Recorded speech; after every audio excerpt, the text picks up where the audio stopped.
Olá, pessoal, tudo bem com vocês? Professor João Neto está de volta para a gente dar continuidade ao nosso conteúdo de atividade agropecuária, né?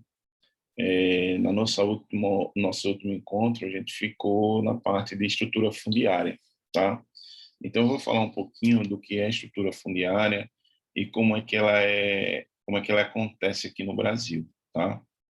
A estrutura fundiária nada mais é do que a forma de como as propriedades rurais elas são distribuídas no país, tá?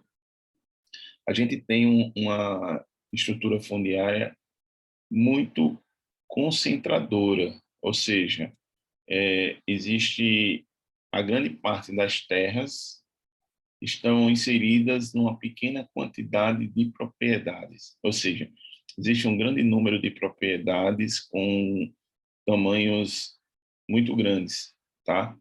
E isso acontece em consequência da nossa herança colonial, né? Todo mundo sabe que o Brasil foi um país que foi colonizado por portugueses, né? E naquela época o modelo de colonização ela fez com que houvesse uma alta concentração de terras, né? Na mão de poucos que comandavam, que eram pessoas direcionadas por Portugal, né? Pela metrópole. E esse sistema concentrador ele foi sendo mantido durante muitos anos e até hoje, tá? Então, a gente costuma dizer o seguinte, que nós temos aqui no Brasil as pequenas propriedades, que são chamadas de minifúndio, tá? As médias propriedades e as grandes propriedades, que são chamadas latifúndios.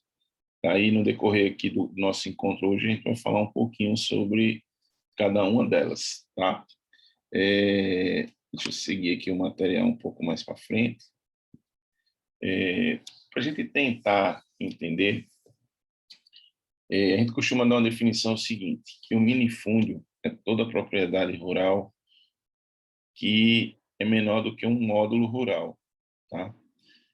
Em média, a gente utiliza o módulo rural como 10 hectares.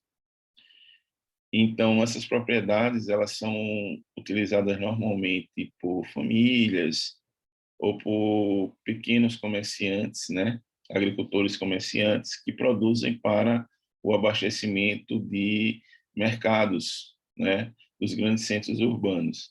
Então, normalmente, nesse tipo de propriedade, a gente observa a chamada policultura, né, é o cultivo de vários produtos, tá? E algumas dessas propriedades são destinadas à subsistência, como a gente já viu aqui no nossos encontros, e outras para o comércio, né, para os mercados, né, das cidades, das médias e grandes cidades.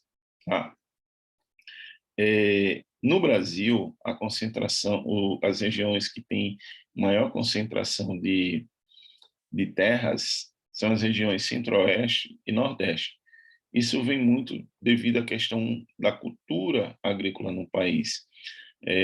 No Nordeste, a gente observa que durante muito tempo a cana-de-açúcar foi o principal produto cultivado, tá?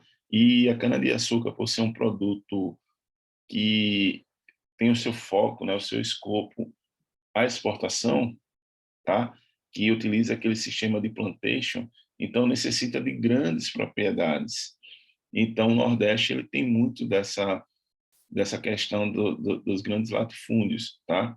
E a região centro-oeste, o cultivo da soja, que obedece o mesmo é, é, é, propósito da cana-de-açúcar, grandes propriedades, produção voltada para a exportação.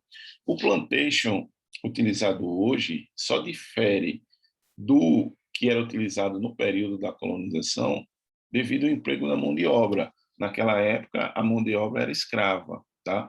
Hoje é a mão de obra assalariada, né? Porém, a utilização dos chamados boias frias, né? Aquelas pessoas que trabalham durante o dia, levam a sua comida. Antigamente, não existia uma fiscalização da Justiça do Trabalho, então não se tinha uma alimentação adequada, os próprios trabalhadores rurais levavam a sua marmita, e o nome boia fria se dá porque ele saía de casa 3, 4 horas da manhã para ir lá para o plantio da cana-de-açúcar, e quando dava 10, 11 horas que ia almoçar, a comida já estava fria. Por isso o nome boia fria, tá?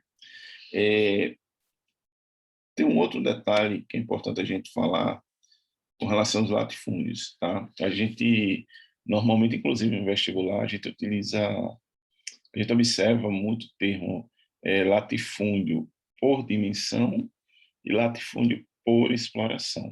Existe uma diferença. O latifúndio por dimensão é aquela grande propriedade que, apesar de ser grande, mas ela é altamente produtiva. Então, o cara tem uma propriedade imensa, mas lá é utilizada para a criação de animais, cultivo de alguns produtos agrícolas, às vezes é a própria floricultura. Então, independente dela ser grande, mas ela tem a produção. E tem o chamado latifúndio por exploração, que é aquela grande propriedade que muitas vezes é comprada por pessoas que têm muito dinheiro, então é herdada e ela está lá parada.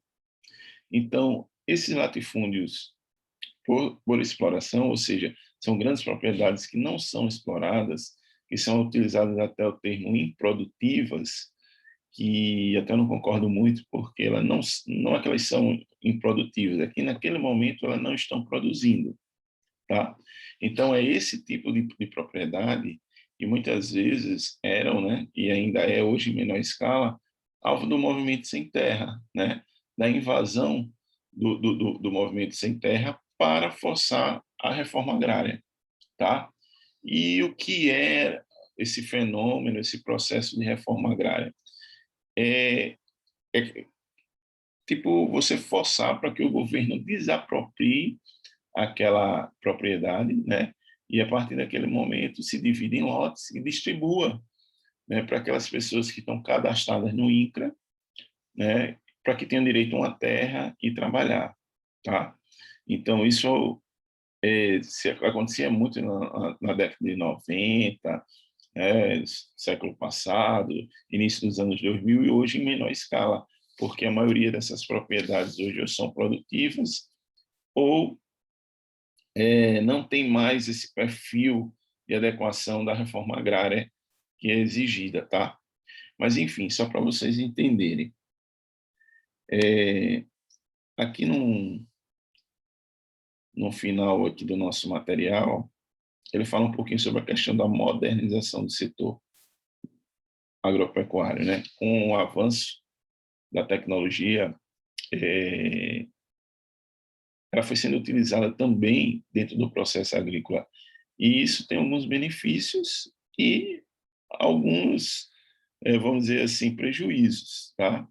Os benefícios é que você tem um aumento da produtividade, tá? Você consegue produzir mais em menor espaço, tá certo? Você acaba aumentando o lucro de quem está produzindo, se você aumenta a produtividade, tá? Porém, você há uma valorização da terra, porque se você consegue produzir e ganhar mais dinheiro, a terra que você produz, ela aumenta, né, o preço. E, consequentemente, aumenta, esse talvez seja o principal ponto negativo, que aumenta a concentração fundiária, porque normalmente só vai conseguir comprar as terras quem tem dinheiro. Então, o trabalhador, o agricultor, ele não vai ter condição de ter terra e vai acabar vendendo. E isso acaba concentrando as propriedades na mão de poucos, tá? Esses são os principais pontos negativos da modernização. Além também de que, com o aumento da produtividade, é necessário você utilizar uma grande quantidade de adubos, agrotóxicos, né? Semente melhorada geneticamente, a gente já falou sobre isso.